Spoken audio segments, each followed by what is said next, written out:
Mama, where are these dirty?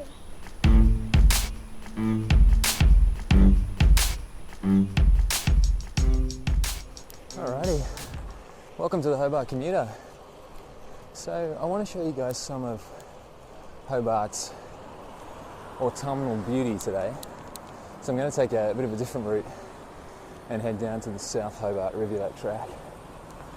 Bit of a roundabout route to the university, but that's okay.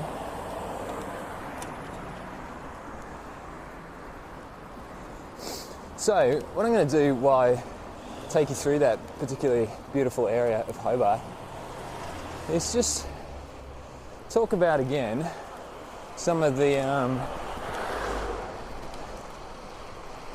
reasons why people might not choose to ride in Hobart and what's working against them. And probably a lesser known reason. It's a bit speculative, but we'll give it a go anyway.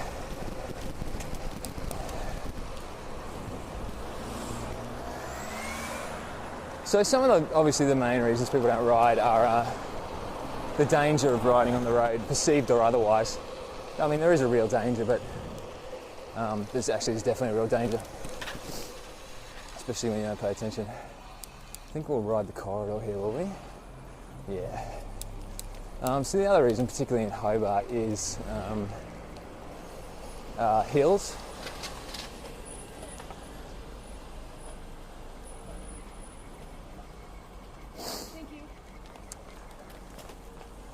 And so yeah, hills are a big deal. Electric bikes are negating kind of hills to some extent, but they're still a very real problem, or a real barrier to riding a bike. What else is there? The cold. The cold in Hobart is a big one. I think I might sweat my turn here. And then there'll be other things too if you've got to carry stuff to work and so on and so forth, like you've got to cart kids around. But there's one that people often don't talk about, and that is basically when you're on the road, when you choose to ride a bike on the road, your status plummets to levels that I don't think people have ever really experienced before. And I'll talk about the type of person who hasn't maybe experienced that before. And what I mean by that is when you ride a bike on the road, or ride a bike anywhere around the streets actually, and I'm just talking about Hobart here, not in general, you're basically treated with a certain disdain. Now, disdain's probably too strong a word, but I can't think of another word at the moment. I might revisit that word if I can think of a better one. But there's a definite animosity and almost contempt when you choose to ride a bike in the streets. And I'll give you, it's not only coming from drivers either, it's coming from everyone on the road. And I'll give you an example of that. So I had an accident a couple of days ago. I spoke about it in another video. Just to recap very briefly, I was in a roundabout and I was going straight, and someone else was entering the roundabout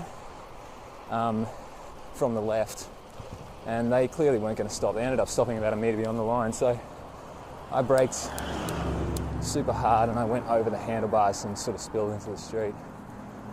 Now, so I'm sitting there sprawled on the ground. I can just go up here actually. Right, so I'm sitting there and I'm on the ground, and the car driver wasn't going to come out and approach me and see if I was okay. The only reason he did was because I got up and I went over and asked him what the hell he was doing. And you could just see in his eyes, thanks mate, the contempt that I had stopped his, I basically caused him to wait a few minutes while I picked myself and my bike up. To his credit again, he did apologise, but this is some of the autumnal beauty here in Hobart too. It's such a beautiful, beautiful bit of pathway. So, this might be an exaggeration, but to be honest, if he could have picked himself and his car up and stepped over me like I was a beggar in the doorway, he would have done so. And he's not alone in that attitude, basically. Now, there were pedestrians around as well. Quite a few of them. But did anyone come over and ask me if I was okay when I sort of was just checking my bike over and sort of on the side of the road? Not one of them. Now, I know what you're thinking. Well, just toughen up, Snowflake. All you did was fall off your bike. And you're probably right. Got a bit of residual sensitivity over that little spill. But to be honest, it's a little bit indicative of, I think, how you're treated as a cyclist on the road. And again, I'm trying not to play the victim here. I'm just trying to give you an accurate portrayal of what it's like. And I mean, all you have to do really is ride 5 minutes. Let's just pause here. Look at this. Look at these colours and these trees. It's not so spectacular because the sun's not out, but damn, it's so beautiful. Yeah. So all you need to do is ride 5 minutes on Hobart streets to figure out what I'm talking about. You've got no place. When you're on the road, look at that. And there's the mountain up ahead. You can see. That's Mount Wellington. The mountain that kind of looms or overlooks Hobart. So when you're riding, yeah, you've got no place. Like on the roads, the cars don't want you there. They tolerate you because they have to as part of the law. And let me tell you, the pedestrians don't want you there either. They don't want you on their sidewalks. It's actually legal to ride on the sidewalk. At least it is here in Tasmania. It's only illegal where there's a sign that says you can't ride on the sidewalk. And then if there is that sign, you can still ride on it if you're 16 years or under, so kids can still safely ride on the sidewalk. But man, you try and ride on the sidewalk as a cyclist, have a look at the stink eye you get from the pedestrians. It's terrible because they don't think you belong on the pavement. The cars don't think you belong on the road. So you're constantly trying to navigate these two spaces where no one really wants you there. So the point of all this that I'm trying to make is that you're basically your status as an individual in society plummets when you cycle a bike in Hobart, at least. And that's difficult, I think, for a lot of people to take. So yeah, why is it difficult to take? Well, I think it's particularly difficult because your average bike rider, and I mean, I'm just making this up here, but your average bike rider it begins at the top of the privilege table, if you like. Now, what I mean by that is they're white, they're heterosexual, they're male, they're usually a bit more affluent. For some reason, biking is equated with business now. I'm not sure why. Maybe I'll have a look at that in another video. And they're usually a little bit older as well. Now, that's the top of the totem pole. That's hundreds of years of privilege. If you're born into that position, I mean, with the obvious exception of some criteria, you've automatically got high status in society. Okay, so, you know, I'm talking about others because of their sexual orientation, colour, their skin, gender. They've got work to do, basically. They're already being unconsciously or consciously marginalised in society, and they have to try and push through those barriers that are in place. And so when you're on the top of the totem pole, not the totem pole, whatever, the pyramid, hierarchy pyramid, you get on one of these, and then you discover on a bike, you are near bottom of the road hierarchy. The only person lower than you is probably like skateboarders. You know, everybody hates skateboarders. I don't really hate skateboarders, but you know what I mean. I mean, that's part of their appeal, is that they're rebellious and they feed off that negative energy that's pushed towards them.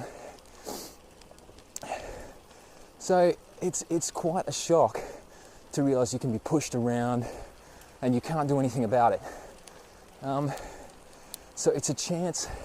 Now, just stay with me for a second. I'm not equating riding a bicycle with hundreds of years, thousands of years of gender discrimination, religious persecution, racial discrimination, sexual discrimination. It's just a slight comparison, don't get me wrong. It's a very sensitive society now, and I don't want to be placed in that firing line. But there is a little, now this is interesting, there's a lane on the inside here. That's nice, on the inside of the cars. That's kind of novel. So there's a slight comparison there of, you start to feel like, well, okay, this is how I have to navigate this particular aspect of my environment from a very low position. So not only am I invisible, that's one sort of common characteristic. People don't really see you, they don't want to see you. They don't want you on the road. They think your place is somewhere else. Oh, so check this out. This is Cascade Gardens.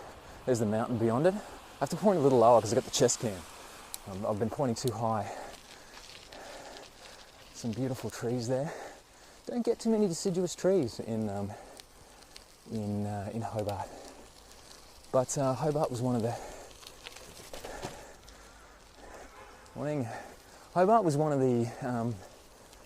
like second places that was colonised in Australia by the British. Look at that. Hey, so it was colonised in around 1803. I think they came down here to Hobart in 1804. Oh, it's just spectacular. So they brought all those English trees with them and planted a lot of them. And even though I did botany in university, I haven't got a clue what any of them are. Yeah, so check it out. There's Cascade Gardens. Oh, Cascade Brewery. 1824, so pretty old. And that's where they brew the famous Tasmanian Cascade beer. I'm not much of a beer drinker, so I don't know whether it's any good or not, but I'm told it's pretty good. Anyway, that's probably the highlight of that trip. So I won't bore you with the rest. And thanks again for watching, and I'll see you next time.